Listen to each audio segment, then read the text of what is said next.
Hi friends, എല്ലാവർക്കും ഈ വീഡിയോയിലേക്ക് സ്വാഗതം. 2025-26 വർഷത്തെ സെക്കൻഡ് ടേം ഇവാലുവേഷൻ, അതായത് ആത്യന്തിക വിലയിരുത്തൽ എന്നാണ് സെക്കൻഡ് ടേം ഇവാലുവേഷൻ്റെ പുതിയ പേര്. ആത്യന്തിക വിലയിരുത്തൽ എന്നാണ്. അപ്പോൾ ഇത് 4ാം സ്റ്റാൻഡേർഡിലെ ഗണിതം ക്വസ്റ്റ്യൻ പേപ്പറാണ് ഞാനിവിടെ ഷെയർ ചെയ്യുന്നത്. ഇതിൽ ആകെ 5 പ്രവർത്തനങ്ങളാണുള്ളത്. ഈ 5 പ്രവർത്തനങ്ങളും കുട്ടികൾ ആൻസർ എഴുതേണ്ടതുണ്ട്. ഇതിൽ 2ാമത്തെയും 5ാമത്തെയും പ്രവർത്തനങ്ങളിൽ 2 പ്രവർത്തനങ്ങൾ വീതം ഉണ്ട്. അതിൽ ഓരോന്ന് വീതം എഴുതിയാൽ മതിയാകും. സംസ്ഥാന കായികമേള എന്നാണ് ആദ്യത്തെ പ്രവർത്തനത്തിൻ്റെ പേര്. 2025 സംസ്ഥാന കായികമേളയിൽ 4 പേർ 3000 മീറ്റർ ഓട്ടത്തിനെടുത്ത സമയമാണ് ചുവടെ തന്നിരിക്കുന്നത്. ഷാരോൺ രാജു 9 മിനിറ്റ് 27 സെക്കൻഡ് എടുത്ത് ഓടിയെത്തി. മുഹമ്മദ് ഷബീർ 9 മിനിറ്റ് 15 സെക്കൻഡ് എടുത്തു. മെറുമൽ ഷാജി 9 മിനിറ്റ് 28 സെക്കൻഡ് എടുത്തു. ജഗന്നാഥൻ 9 മിനിറ്റ് 13 സെക്കൻഡ് എടുത്തു. ഒന്നാമത്തെ ചോദ്യം ഇതാണ്: മത്സരത്തിൽ വിജയിച്ചത് ആരാണ്? നമുക്കറിയാം, ഏറ്റവും കുറഞ്ഞ സമയം കൊണ്ട് ഓടിയെത്തിയ ആളായിരിക്കും വിജയി. ഇവിടെ ഏറ്റവും കുറഞ്ഞ സമയം ഇതിൽ 9 മിനിറ്റ് 13 സെക്കൻഡാണ്. അപ്പോൾ ഏറ്റവും വിജയിച്ചത് ആരാണ് എന്നുള്ള ചോദ്യത്തിൻ്റെ ഉത്തരം ജഗന്നാഥൻ എന്നാണ്. അപ്പോൾ ജഗന്നാഥൻ എന്നിവിടെ ആൻസർ എഴുതി കഴിഞ്ഞാൽ അവിടെ 1 മാർക്ക് ലഭിക്കുന്നതാണ്. അടുത്തത് 3000 മീറ്റർ ഫൈനൽ മത്സരം 2025 ഒക്ടോബർ 23 വ്യാഴാഴ്ചയായിരുന്നു. തൊട്ട് മുമ്പും ശേഷവും വരുന്ന വ്യാഴാഴ്ചകളുടെ തീയതി എഴുതുക. വളരെ എളുപ്പമുള്ള ചോദ്യമാണ്. ഒരു വ്യാഴാഴ്ച 23-ാം തീയതിയാണെങ്കിൽ അതിൻ്റെ തൊട്ട് മുന്നേ ഉള്ള വ്യാഴാഴ്ച കണ്ടുപിടിക്കാൻ അതിൽ നിന്ന് 7 മൈനസ് ചെയ്താൽ മതി, 7 കുറച്ചാൽ മതി. 23-ന് തൊട്ട് മുന്നേ ഉള്ള വ്യാഴാഴ്ച 23 മൈനസ് 7 16 എന്ന് ഉത്തരം കിട്ടും. അതുപോലെ 23-ാം തീയതി വ്യാഴാഴ്ചയ്ക്ക് ശേഷമുള്ള തൊട്ടടുത്ത വ്യാഴാഴ്ച കാണാൻ 23 പ്ലസ് 7 കണ്ടുപിടിച്ചാൽ മതി. അപ്പോൾ നമുക്ക് 30 എന്ന് ആൻസർ കിട്ടും. അപ്പോൾ 16, 30 എന്നാണ് ഈ 2 ഉത്തരങ്ങൾ വരുന്നത്. ഈ 2 ഉത്തരങ്ങളും ശരിയായി വന്നാൽ 2 മാർക്ക് ലഭിക്കുന്നതാണ്. അപ്പോൾ ഇപ്പോൾ ടോട്ടൽ 3 മാർക്കായി ഈ ക്വസ്റ്റ്യന്. ഇനി അടുത്ത ചോദ്യം നോക്കാം.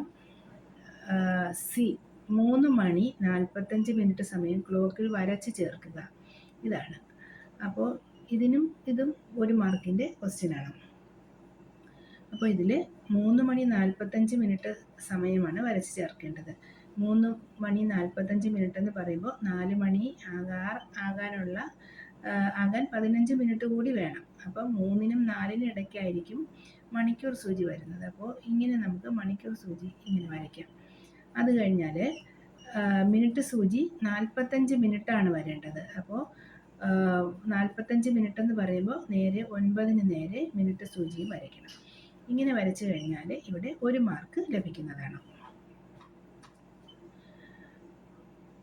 അടുത്ത സബ് ക്വസ്റ്റ്യൻ എന്ന് പറയുമ്പോൾ 4 മണി 45 മിനിറ്റ് 15 സെക്കൻഡ്. ഇതിന് ശരിയായ ക്ലോക്ക് ഏതാണ്? 4 മണി 45 മിനിറ്റ് 15 സെക്കൻഡ്. ഈ ടൈം കാണിക്കുന്ന ക്ലോക്ക് ഏതാണ്? അപ്പോൾ നമുക്കിവിടെ നോക്കാം. ആദ്യത്തെ ക്ലോക്കിൽ മണിക്കൂർ സൂചി എന്ന് പറയുന്നത് നേരെ 4-ന് നേരെ നിൽക്കുകയാണ്. അപ്പോൾ നമുക്കറിയാം 4 മണി 45 മിനിറ്റ് ആകുമ്പോൾ എന്തായാലും 4-ൽ നിന്ന് മണിക്കൂർ സൂചി 4-ൽ നിന്ന് മാറി 5-നോട് അടുത്ത് എത്താറായിരിക്കും. അപ്പോൾ ഇവിടെ നമുക്ക് രണ്ടാമത്തേൽ നോക്കിയാൽ അത് ഏകദേശം കറക്റ്റാണ്, 4-നും 5-നും ഇടയ്ക്കാണ്. പക്ഷേ മൂന്നാമത്തേലും നേരെ 4-ന് നേരെയാണ്. അപ്പോൾ അത് ശരിയല്ല. അടുത്തതിലും നേരെ 4-ന് നേരെയാണ്. അപ്പോൾ അത് 3-ഉം അവിടെ തന്നെ നമുക്ക് തെറ്റി മനസ്സിലാവും. അപ്പോൾ ആ ഒരു ഭാഗം ശരിയായത് ഇത് മാത്രമാണ്. ഇനി നമുക്ക് അടുത്ത് നോക്കാം. 45 മിനിറ്റ് എന്ന് പറയുമ്പോൾ മിനിറ്റ് സൂചി നോക്കുമ്പോൾ അത് 9-ന് നേരെ നിൽക്കുന്നു 45 മിനിറ്റ്. അത് കറക്റ്റാണ്. അടുത്തത് സെക്കൻഡ് സൂചിയാണ്. ഇത് 15 സെക്കൻഡ്. 3-ലേക്ക് വരുമ്പോൾ 15 സെക്കൻഡാണെന്ന് നമുക്കറിയാം. അപ്പോൾ ഏറ്റവും ശരിയായ ക്ലോക്ക് എന്ന് പറയുന്നത് ബി ആണ്. അപ്പോൾ ബി ഉത്തരം ടിക്ക് ചെയ്ത ആളിന് 1 മാർക്ക്. അങ്ങനെ പ്രവർത്തനം 1-ന് ആകെ 5 മാർക്കാണ്. 5 മാർക്കും ഇവിടെ നിങ്ങൾക്ക് ലഭിക്കുന്നതാണ്. ഇത്രയും ശരിയായി എഴുതി കഴിഞ്ഞാൽ 5 മാർക്കും ലഭിക്കുന്നതാണ്. ഇനി രണ്ടാമത്തെ ചോദ്യത്തിലേക്ക് പോകാം. അതുപോലെ മറ്റൊരു കാര്യം കൂടി പറയാം. ഓരോ പ്രവർത്തനവും ഓരോ പഠന ലക്ഷ്യങ്ങളെ മുൻനിർത്തിയാണ് നിങ്ങൾക്ക് ചോദിക്കുന്നത്. ഇതിൽ ഒന്നാമത്തെ ചോദ്യം എന്ന് പറയുമ്പോൾ ക്ലോക്ക് നോക്കാൻ, സമയം നോക്കാൻ ഉപയോഗിക്കുന്നു എന്നുള്ള കാര്യവും, അതുപോലെ കലണ്ടറിൻ്റെ ആവശ്യകത, കലണ്ടർ നോക്കി തീയതിയും ദിവസവും ഒക്കെ മനസ്സിലാക്കാനുള്ള ഒരു കഴിവുണ്ടാകുന്നു. ഈ രണ്ട് പഠന ലക്ഷ്യങ്ങളെ മുൻനിർത്തിയാണ് ഈ ഒരു പ്രവർത്തനം തന്നിരിക്കുന്നത്. അപ്പോൾ എല്ലാ കുട്ടികളും കലണ്ടറും ക്ലോക്കും നന്നായി പഠിക്കുക. അടുത്ത ചോദ്യം, രണ്ടാമത്തെ ചോദ്യം, സഞ്ചയിക നിക്ഷേപം 2A എന്നാണ് ഇവിടെ ക്വസ്റ്റ്യൻ നമ്പർ. കണ്ടോ, രണ്ടാമത്തെ ചോദ്യത്തിൽ AB ഇങ്ങനെ 2 ചോദ്യങ്ങളുണ്ടാവും. ഇതിൽ ഏതെങ്കിലും ഒന്നിന് ആൻസർ എഴുതിയാൽ മതിയാകും. അപ്പോൾ 2A ചോദ്യമാണ് നമുക്ക് നോക്കാം. സഞ്ചയിക നിക്ഷേപം എന്നാണ് ഇതിൻ്റെ പേര്. നീലമല LP സ്കൂളിലെ 4 ക്ലാസ്സിൽ നിന്ന് കിട്ടിയ സഞ്ചയിക നിക്ഷേപമാണ് താഴെ തന്നിരിക്കുന്നത്. 1-ാം ക്ലാസ്സിൽ നിന്ന് 2150 രൂപ, 2-ാം ക്ലാസ്സിൽ നിന്ന് 4245 രൂപ, 3-ാം സ്റ്റാൻഡേർഡിൽ നിന്ന് 3200 രൂപ, 4-ാം സ്റ്റാൻഡേർഡിൽ നിന്ന് 4238 രൂപ. ഒന്നാമത്തെ ചോദ്യം ഇതാണ്, ഏറ്റവും കൂടുതൽ തുക കിട്ടിയ ക്ലാസ് ഏതാണ്? അപ്പോൾ നമുക്കിവിടെ നോക്കുമ്പോൾ അറിയാം ഇതിൽ ഏറ്റവും വലിയ തുക ഏതാണെന്ന് നമുക്ക് നോക്കാം. ഇതിൽ ഏറ്റവും വലിയ തുക എന്ന് പറയുമ്പോൾ 4245 ഏറ്റവും വലിയ തുക.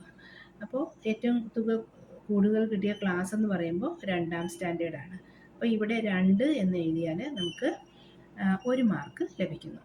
അടുത്തത്, കിട്ടിയ തുകയെ വലുതിൽ നിന്ന് ചെറുതിലേക്ക് ക്രമപ്പെടുത്തി എഴുതുക എന്നുള്ളതാണ് അടുത്ത ചോദ്യം. നമുക്ക് എങ്ങനെ എഴുതുമെന്ന് നോക്കാം. ഇവിടെ 1000ൻ്റെ സ്ഥാനം, ഇവിടെ 1000ൻ്റെ സ്ഥാനം എന്ന് പറയുമ്പോൾ ഇവിടെ 4238 എടുത്താൽ 8 1കൾ, 3 10കൾ, 2 100കൾ, 4 1000. ഇതാണ് അതിൻ്റെ സ്ഥാനവില എന്ന് പറയുന്നത്. അപ്പോൾ 1000ൻ്റെ സ്ഥാനം നോക്കിയാൽ ഏറ്റവും വലുത് വരുന്നത് 4ആണ്. അത് ഈ 2-ാം ക്ലാസ്സിനും 4-ാം ക്ലാസ്സിനും 4 വരുന്നുണ്ട് 1000ൻ്റെ സ്ഥാനത്ത്. അപ്പോൾ അത് രണ്ടുമാണ് വലിയ സംഖ്യകൾ. ഇനി അതിൽ തന്നെ ഏതാണ് അടുത്ത വലിയ സംഖ്യ എന്ന് നോക്കാൻ അതിൻ്റെ തൊട്ടടുത്ത 100ൻ്റെ സ്ഥാനം നോക്കണം. ഇവിടെ 2ആണ് 100ൻ്റെ സ്ഥാനത്ത്, ഇവിടെയും 2ആണ്. അപ്പോൾ അത് രണ്ടും ഈക്വലാണ്. അതുകൊണ്ട് നമുക്കിനി ഈ 2 സംഖ്യയിൽ വലുതേതെന്ന് നോക്കാൻ അതിൻ്റെ തൊട്ടടുത്ത 10ൻ്റെ സ്ഥാനം നോക്കാം. ഇവിടെ 4ആണ്, ഇവിടെ 3 10ആണ്. അപ്പോൾ 4 10ആണ്, 3 10ആണ്. ഇതിലേതാണ് വലുത്? 4 10ആണ് വലുത്. അപ്പോൾ നമുക്കറിയാം ഏറ്റവും വലിയ സംഖ്യ 4245 എന്ന് നമുക്ക് തീരുമാനിക്കാം. അത് കഴിഞ്ഞാൽ പിന്നെ ഉള്ളത് 4238. അപ്പോൾ അത് 2 ആയി. പിന്നെ അത് കഴിഞ്ഞാൽ പിന്നുള്ളത് 2150 3200. അത് നോക്കുമ്പോൾ തന്നെ നമുക്കറിയാം എൻ്റെ 1000ൻ്റെ സ്ഥാനത്ത് വലുത് വരുന്നത് 3ആണ്. അതുകൊണ്ട് മൂന്നാമത്തെ സംഖ്യ 3200 ആയിരിക്കും. ഏറ്റവും ചെറിയ സംഖ്യ 2150. അപ്പോൾ അങ്ങനെ എഴുതിയവർക്ക് 1 മാർക്ക് കിട്ടും. 1-2 ക്ലാസ്സുകളിൽ നിന്ന് കിട്ടിയ ആകെ തുക എത്ര? ഇവിടെ 1-ാം ക്ലാസ്സിൽ നിന്ന് കിട്ടിയത് 2150, 2-ാം ക്ലാസ്സിൽ നിന്ന് കിട്ടിയത് 4245. ഇത് രണ്ടും കൂടി കൂട്ടുമ്പോൾ നമുക്ക് 6395 എന്ന് ലഭിക്കുന്നു. 6395 എന്ന് ഉത്തരം എഴുതിയാൽ ഇവിടെ 1 മാർക്കാണ് ലഭിക്കുന്നത്. ഇനി അടുത്ത ചോദ്യം, 3-ാം ക്ലാസ്സിൽ നിന്ന് കിട്ടിയ തുകയേക്കാൾ എത്ര കൂടുതലാണ് 4-ാം ക്ലാസ്സിൽ നിന്ന് കിട്ടിയ തുക?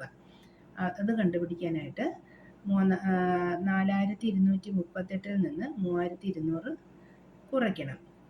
കുറയ്ക്കുമ്പോൾ 1038 എന്ന് ലഭിക്കുന്നു. അത് ആ ഉത്തരം കറക്റ്റായിട്ട് 1038 എന്ന് എഴുതിയാൽ അവിടെ നമുക്ക് 1 മാർക്ക് ലഭിക്കുന്നു.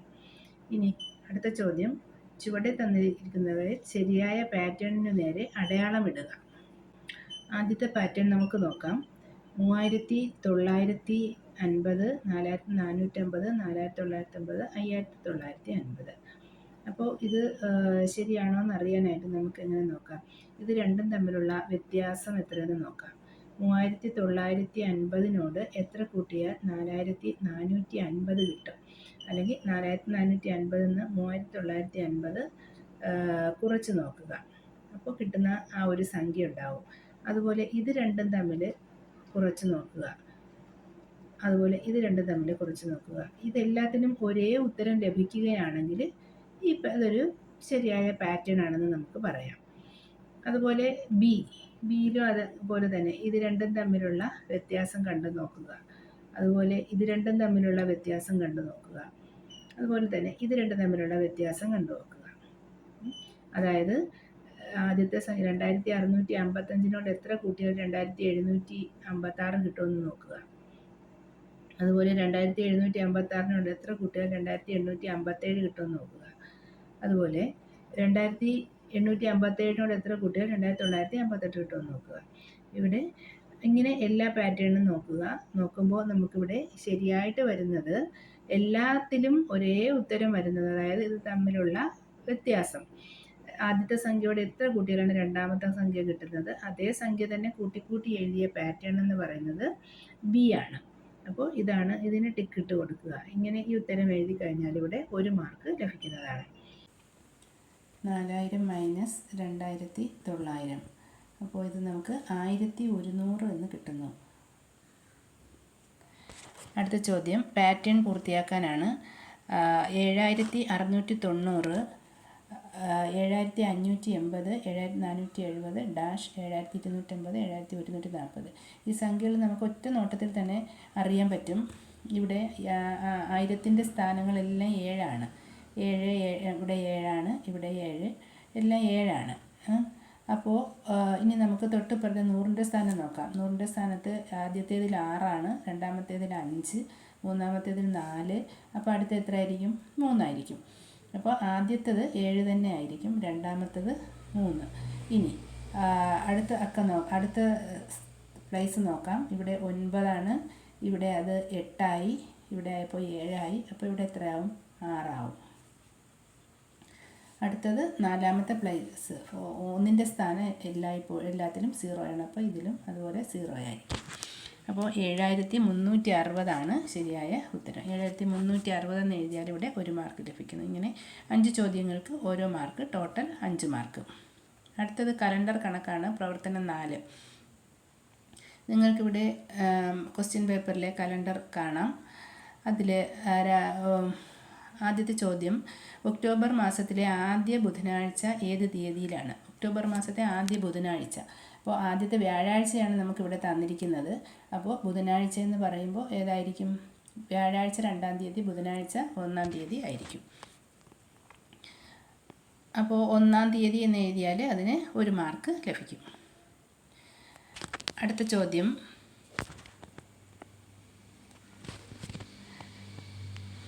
കലണ്ടറിൽ ദീപാവലി ഏത് തീയതിയിലാണ്? കലണ്ടറിൽ ദീപാവലി ഏത് തീയതിയിലാണ്?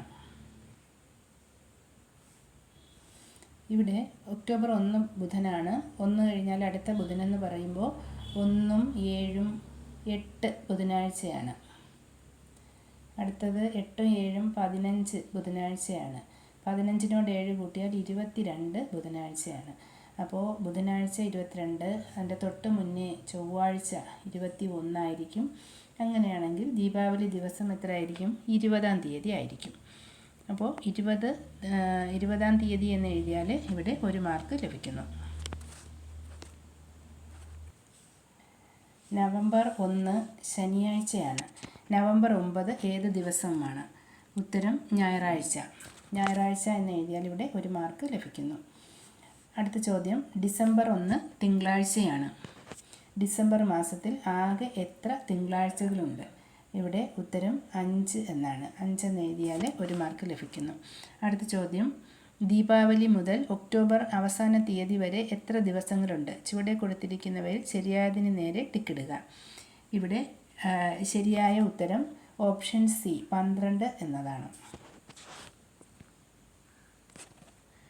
അടുത്തത് 5ാമത്തെ പ്രവർത്തനമാണ്. 5ൽ 2 ചോദ്യങ്ങളുണ്ട്, 5A 5B ഇങ്ങനെ 2 ചോദ്യങ്ങളാണ് ഇതിലുള്ളത്. ഇതിൽ ഏതെങ്കിലും ഒന്നിന് ഉത്തരം എഴുതിയാൽ മതി. അപ്പോൾ 5A പ്രവർത്തനത്തിൻ്റെ പേര് മുത്തുകൾ എന്നാണ്. അതിൽ ആദ്യത്തെ ചോദ്യം, 36 മുത്തു വീതം 4 പേർക്ക് കൊടുക്കാൻ ആകെ എത്ര മുത്തുകൾ വേണം? ഇതാണ് ആദ്യത്തെ ചോദ്യം.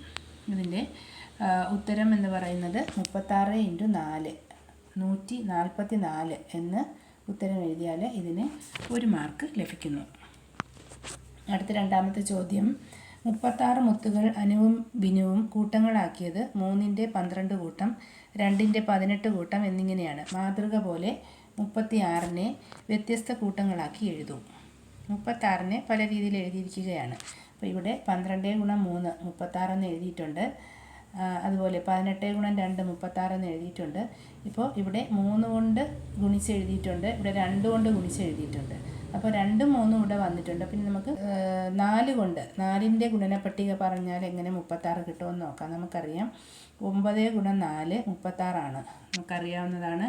അതുപോലെ 6 ഗുണം 6 36, 6 ഗുണം 6 36. ഈ രണ്ട് ഉത്തരങ്ങൾ എഴുതുകയാണെങ്കിൽ ഇതിന് 2 മാർക്കാണ് ഈ ചോദ്യത്തിന് ലഭിക്കുന്നത്. അടുത്ത ചോദ്യം, 9 ഗുണം 8 72. 11 ഗുണം 8 എന്ന സംഖ്യയുമായി ബന്ധപ്പെട്ട ശരിയായതിന് നേരെ ടിക്ക് രേഖപ്പെടുത്തുക. ഇതിൽ 4 ഓപ്ഷൻസ് ഉണ്ട്. അതിൽ എ 72നോട് 9 കൂട്ടിയ സംഖ്യ, 72നോട് 8 കൂട്ടിയ സംഖ്യ, 72നോട് 2 തവണ 8 കൂട്ടിയ സംഖ്യ, 72നോട് 11 തവണ 8 കൂട്ടിയ സംഖ്യ. 11 ഗുണം 8 അതിന് വേണ്ടിയാണ് ഈ വ്യാഖ്യാനം ചോദിച്ചിട്ടുള്ളത്. 11 ഗുണം 8 നമുക്കറിയാം 88. ഓപ്ഷൻ സി ആണ് 72നോട് 2 തവണ 8 കൂട്ടിയ സംഖ്യ. 2 തവണ 8 കൂട്ടുമ്പോൾ എന്ന് പറഞ്ഞാൽ 16. അപ്പോൾ 72ഉം 16ഉം 88 കിട്ടുന്നു. അടുത്ത ചോദ്യം, ഒരു സംഖ്യയെ 7 കൊണ്ട് ഗുണിച്ചാൽ 140 കിട്ടും. ആ സംഖ്യയുടെ തൊട്ടടുത്ത സംഖ്യയെ 7 കൊണ്ട് ഗുണിച്ചാൽ എത്ര കിട്ടും? ഉത്തരം 147. അടുത്തത് പ്രവർത്തനം 5B ശാസ്ത്രോത്സവം. സ്കൂൾ തല ശാസ്ത്രോത്സവത്തിൽ വിവിധ മേളകളിൽ പങ്കെടുത്ത കുട്ടികളുടെ എണ്ണം നോക്കൂ. ഗണിതമേളയിൽ പങ്കെടുത്തത് 23 പേര്, പ്രവൃത്തി പരിചയമേളയിൽ പങ്കെടുത്തത് 30 പേര്, സാമൂഹ്യശാസ്ത്രമേളയിൽ പങ്കെടുത്തത് 22 പേര്, ശാസ്ത്രമേളയിൽ പങ്കെടുത്തത് 25 പേര്. ശാസ്ത്രോത്സവത്തിൽ പങ്കെടുത്ത എല്ലാ കുട്ടികൾക്കും ബാഡ്ജ് കൊടുത്തു. ഒരു ബാഡ്ജിന് 6 രൂപ ചിലവായി. അപ്പോൾ പ്രവൃത്തി പരിചയമേളയിൽ പങ്കെടുത്ത കുട്ടികൾക്ക് ബാഡ്ജ് നൽകാൻ ചിലവായ തുക എത്ര? പ്രവൃത്തി പരിചയമേളയിൽ പങ്കെടുത്ത കുട്ടികളുടെ എണ്ണം നമുക്കറിയാം 30.